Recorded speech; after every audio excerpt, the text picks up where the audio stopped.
مرحبا. إيه فين أكتر حاجة بتغلب لما حد يكون ما عندوش حد يصور. النهاردة ما عنديش حد يصور مع الأسف، عيب بقى وكده، الكل ما واخد إجازة. طيب، معاكم حبيبة الفلك أم شاهين. النهاردة رجعت لكم فيديو جديد، برق الحمد لله، من برج إلى برج القوس الناري. النهاردة هنتكلم عن وضعك العاطفي والمهني والصحي، وكل ما هو قادم ليك جديد، وآخر أخبارك للأسبوع الثاني من شهر يوليو. يلا نبدأ القراءة. بسم الله الرحمن الرحيم. نبدأ بذكر النبي، وما تحلاش القراءة إلا باسمه عليه أفضل الصلاة والسلام. أتمنى لكم أيام جميلة، أيام حلوة، ويا رب يا رب يتحقق كل اللي نفسكم فيه وكل اللي في بالكم، وكل أيامكم تكون مباركة. برج القوس، عندك حنين للشريك، وحشك قوي، عايز تكون قريب منه، عايز تكون على طول معاه، على طول بين ايديه. شايفاك حزين، في حزن، في أفكار، في ألم، وحشك قوي قوي قوي.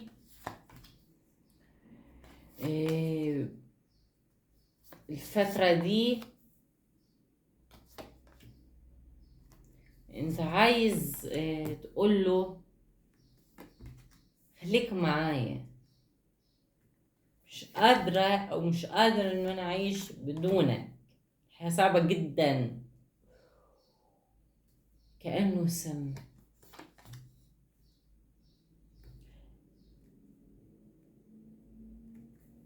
ف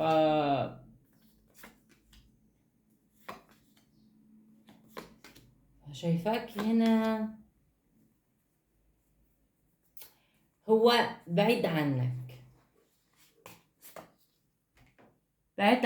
في الأفكار، بيفكر كتير، فالأفكار دي مخلياه مش بيحس فيك، مش بيفكر فيك، وانت الموضوع ده زعجك جدا يا قوس، وعايز تكلمه، عايز تقوله ما تعملش كده، فكر فيا انا موجود، حس فيا انا. بص،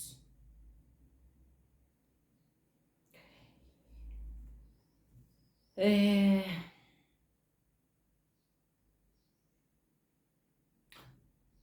هو بيحبك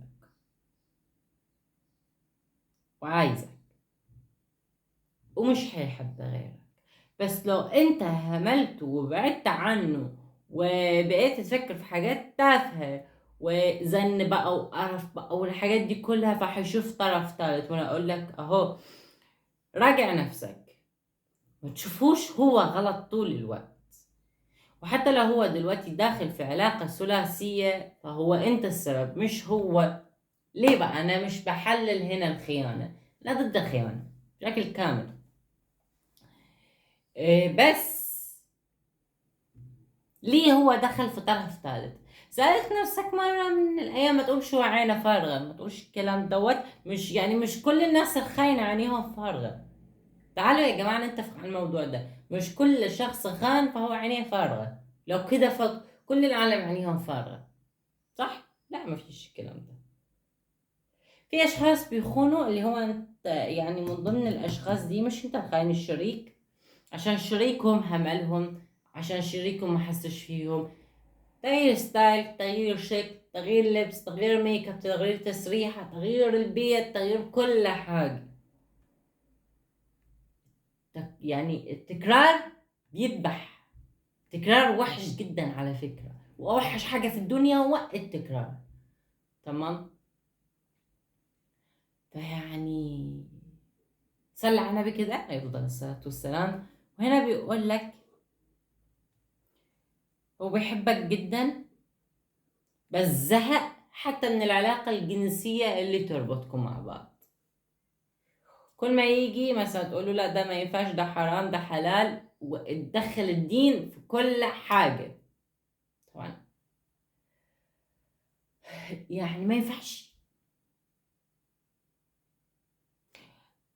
لو كان فيها حاجات غلط وكبيرة جدا تمام، بس مش حاجات انت قاعد تفتي من مزاجك فيها. ما ينفعش.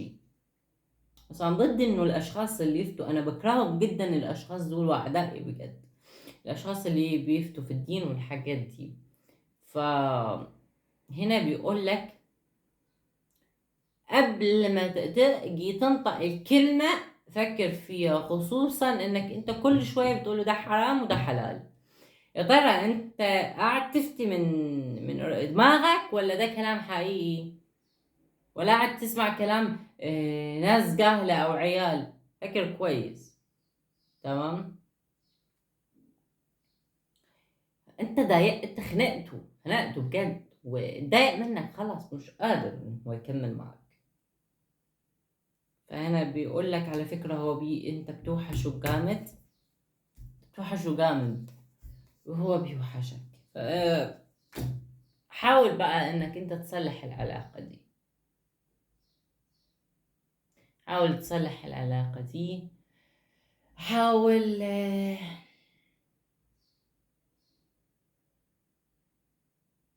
حاول يعني بأي شكل من الأشكال. برج الشريك هو من الأبراج الهوائية، جوزاء والدلو والميزان.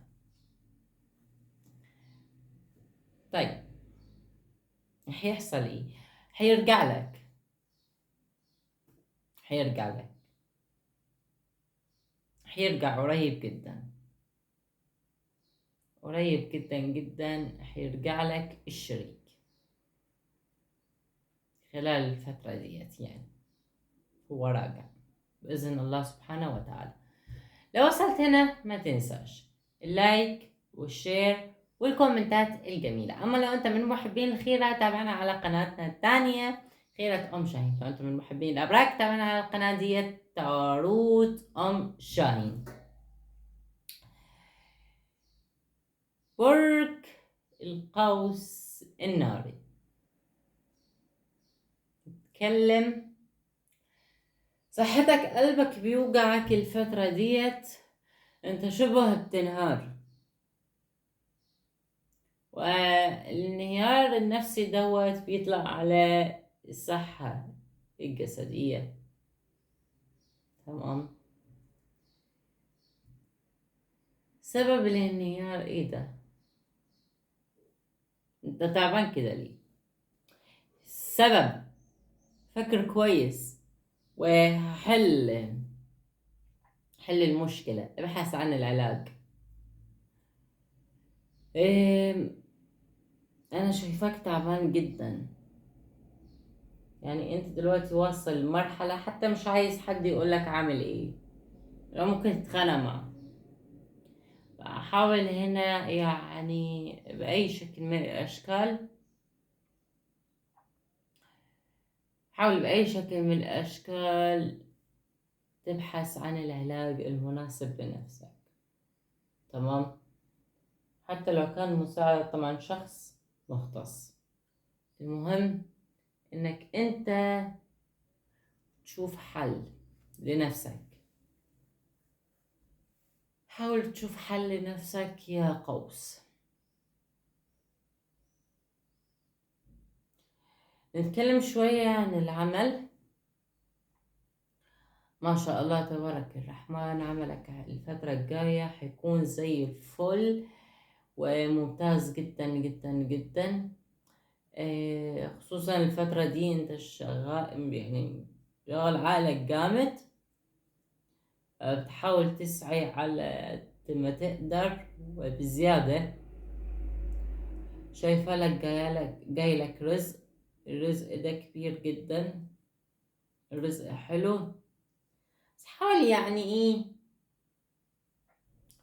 تدي الفقير. حاول يعني تبعد عن المحرمات، الخمرة، الحاجات الزنا، الحاجات الوحشة، مش عشان فلوس هتجيلك فتعمل كل ما هو حرام. اوكي، احاول بالعكس تقرب لربنا سبحانه وتعالى اكتر واكتر. رزقك حيكون عالي والاختبارات حتكون اعلى. خد بالك، اي حاجة حرام حتكون قريبة جدا منك، خد بالك. حاول تسيطر على الموضوع ده. العزاب حب من الماضي وحب جديد. حتختار حب الماضي ولا حب الجديد أو حب الحاضر؟ شخص شعره كده نوعا ما خشن كيرلي يعني، طويل، جسمه رفيع، وشه طولاني، ملامحه خشنة جدا، رجولية جامد يعني. مناخيره صغيرة مش كبيرة، بس مشعر هو. الست وشها طولاني، شعرها لونه فاتح، ممكن أحمر، بس مش أشقر خالص، هي شعرها لون فاتح. بشرتها بيضاوية، وشها شوية زي ما قلتلكوا طولاني، حواجبها مرفوعة، عينيها دائرية،